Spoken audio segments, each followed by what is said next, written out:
Ben, Bill, thank you for that hopeful yet urgent message with specific solutions in mind as well. I mean, that was, we'll just all have to think about it a lot. And you've given us a good path forward. Thank you. Now it's my job to introduce a man who has been introduced many, many times in many, many ways. And I'm not going to introduce him in the way that he usually is. I mean, I can talk about all the wonderful work that he's done, and I think we'll be hearing about that all through the weekend, because as we talk about the issues, he's there on every one of them. But this is a man, we were talking the other day about meeting back when he was running for mayor, and I listened to him when he was up on the stage, and I thought, this person embodies everything I believe in. And he still does.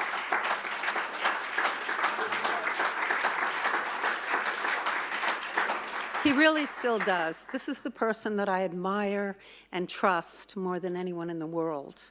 I think there are parts of him that you don't know. I mean, he works really hard. He's completely devoted to his work. He's got, as my daughter who's a yogi says, he's living his dharma. You know, he just basically devotes all his efforts to that. And I'll be honest with you, when we were talking about him running again, to a person, everybody in the family said, oh, selfishly, we were saying, we really want to have more time with you. But all the time we were saying that, we knew that he was going to do it.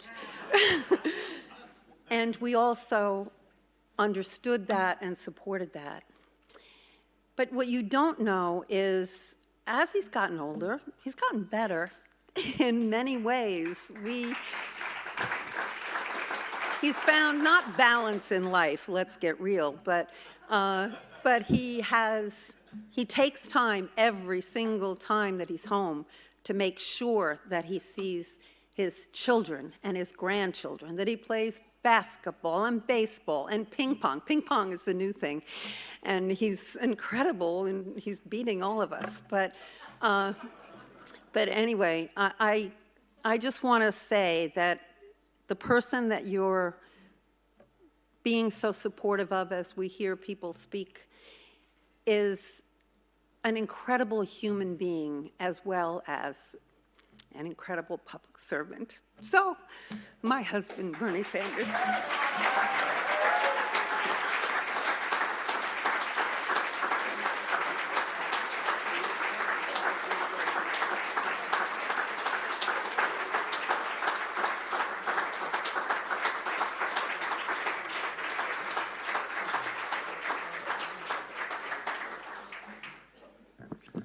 Yes, that was a unique introduction.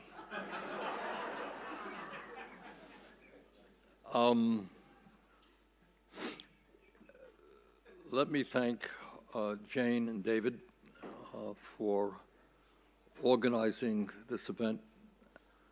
What they are trying to do, which is enormously important, is in the midst of all of the crises facing our country, bring some of the best minds and activists together. And a few months ago, there was a wonderful event in LA. Some of you were there, focusing on maybe, as I go around the country, one of the dominant issues, and that is the housing crisis, and brought some great people together, and doing it here this evening as well. And also, I have to say, on a very personal level, I know many of the people in this room, not everybody. And some of the people here I have worked with for over 50 years. Where's Martha Rabbit? Martha here? All right. Martha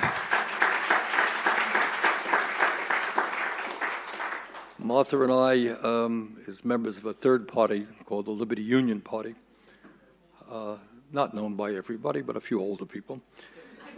We used to drive around. We didn't have enough, literally did not have enough money to put gas in the old Volkswagen that Martha had. And Martha and I and others ran for office in the state got 2% of the vote and 1% of the vote, but enjoyed what we were doing, and we knew what we were doing, and that is trying to raise consciousness in the state, and I think we succeeded in doing that. The issues facing our country today are unprecedented in my lifetime. It's like a what do you call that storm? The what? The what? Perfect storm, right. It's all of these things coming together. And, you know, you're looking, and one of the problems is that we don't really talk about the problems because you have a media which is owned by the very same people who would prefer us not to talk about the problems. But you have massive income and wealth inequality, which is, you know, beyond outrage. I think hearing everybody talk tonight, I've been really impressed by all the folks that I've heard, is we are the wealthiest country in the history of the world. New technology, we heard from Ben and Bill about the new technologies that are developing in wind, solar, batteries.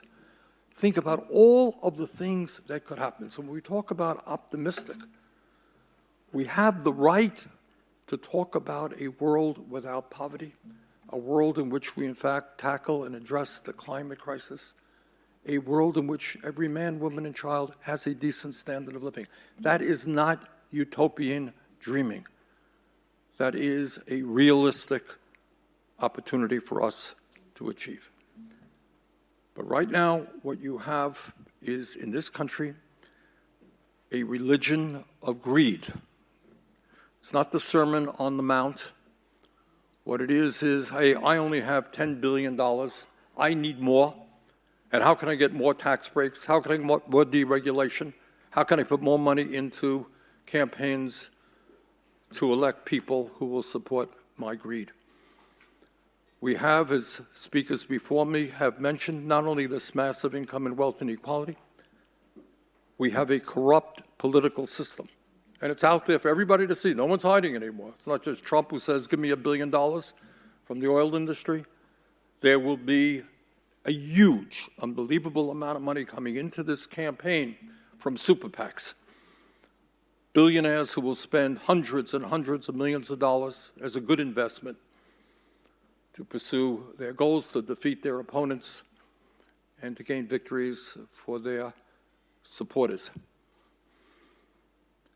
We are living at a time when working class people are increasingly doubtful about the benefits of democracy. Democracy is not just going every 2 or 4 years to vote. They do that in Russia. They did that in the Soviet Union. Democracy doesn't mean anything if you don't believe that the people you are voting for are going to do something for you. And a point I think David made or somebody made earlier. It's not just the voter suppression that we're seeing, the overt action trying to keep people of color or young people from voting. Why would anybody vote if they're falling further and further behind and they look at Washington and their state capital and not see anything happening to improve their lives? And that is, in fact, the case. And one of the things that's going on all over this country is that many of our people are falling further and further behind. I want you to hear this one statistic because it is not talked about very often. Think about where we were in 1973. Think about where we are today. Think about the incredible increase in worker productivity. We didn't have, when I became mayor of Burlington in 81, there was not a computer in the office. Not a computer, let alone cell phones and everything else we have computers. Today, that average American worker is making $50 a month less than he or she did 50 years ago in inflation accounted for dollars. So if you're that average worker and your job went to China or to Mexico, You're making $15 an hour. You can't afford health care. You can't afford housing. Can't afford to send your kid to college. Can't afford child care. Democracy is not working for you. And those people who come and say, we don't need all this political bullshit anymore, I'm going to do something. Well, it's an appealing message. And we're seeing that increasingly not only in this country, but all over the world. So when we talk about the dangers that we face in losing our democracy, understand that's not some abstract idea. If government cannot deliver for people, cannot improve their standard of living, cannot make life better for their kids than for them, we can understand why they're giving up on democracy. We have a health care system today, mentioned earlier, totally broken and dysfunctional. We spend twice as much as any other country. Our longevity, how long we live, substantially lower than many other countries. And here's another fact that we don't even talk about. If you are working class or low income in this country, you're going to live 10 years shorter than upper income people. So our whole country is behind other countries, like Japan and many other countries. But then in our own country, the class divide is rather extraordinary.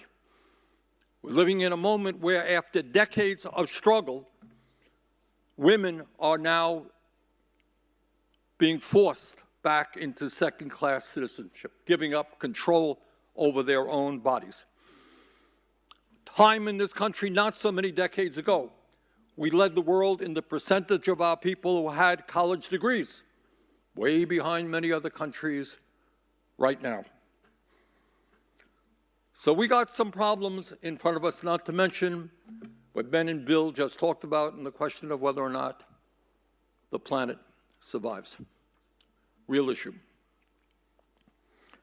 So what do we do? Well, I wish I had a magical answer, and my wife tells me I can't talk about politics because this is a nonprofit 501c3. So we don't want to do anything to endanger that.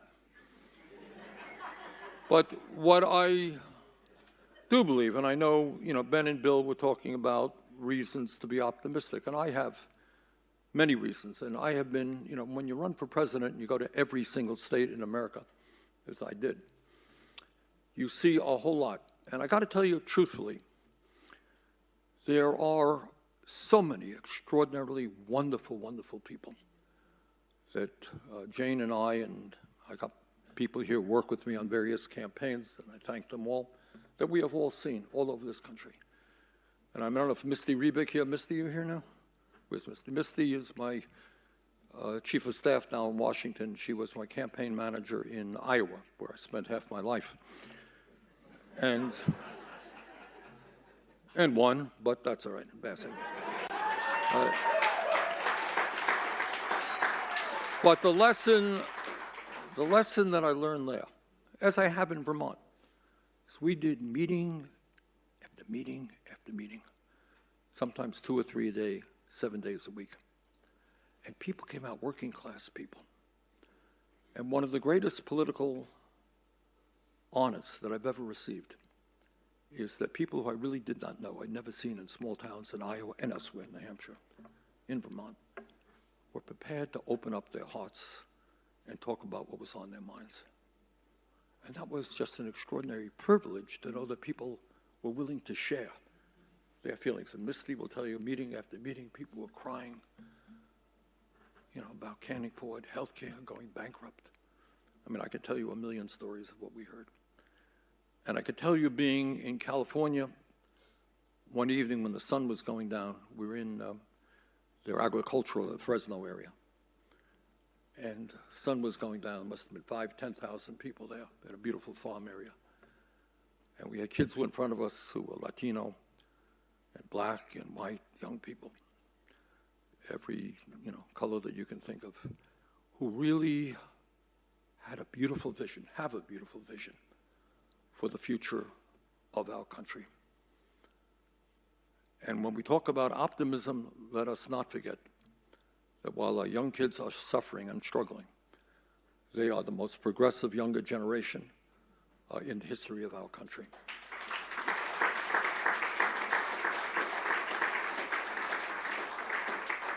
And if we're going to save the planet, it's because of the work that they are doing in almost every country on earth, demanding that governments allow them to raise families in a healthy and habitable world. They are there fighting to make sure that they don't drown in student debt, et cetera, that they have the right to go to college or graduate school.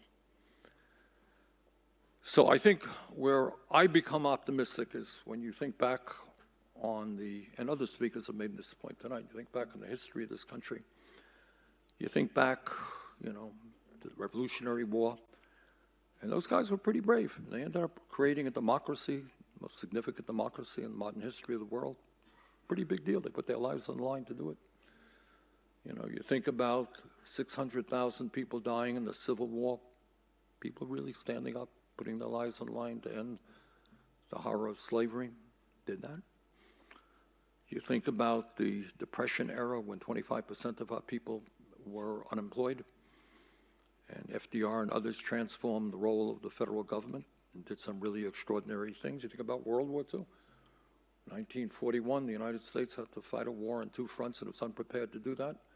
And in 3 or 4 years, the country came together, build the economy that it needed to win both in Europe and in Asia. Extraordinary.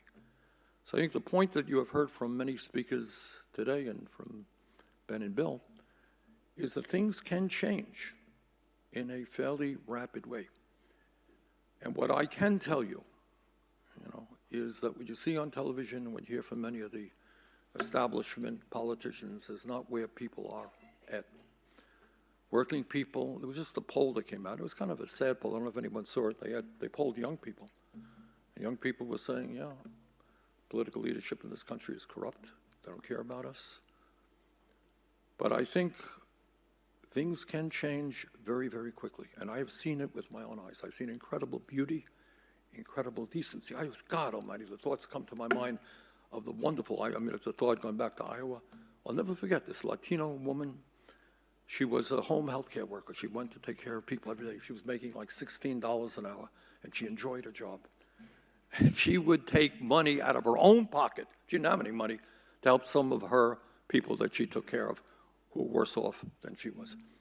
And you see that kind of generosity. Talk to veterans. I'm former chairman of the Veterans Committee.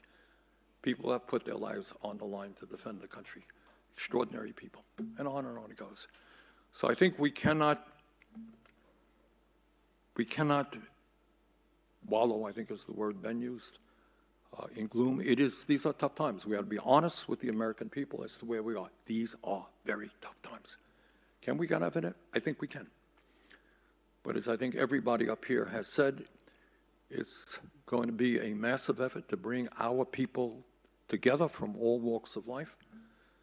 We're seeing the trade union movement growing, winning some major victories, and that is a significant step forward.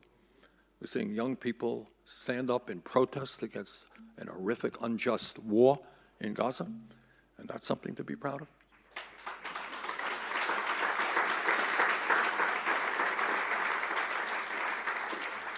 So we got a lot on our table, and I thank all of you, our brothers and sisters from here in Vermont, from those of you who have come long distances to be with us today. There's a lot to be discussed, a lot of ideas that need to be refined. But at the end of the day, it is on our shoulders to not only save our democracy, but to save this planet for our kids and future generations. And you know what? We can do it. Thank you.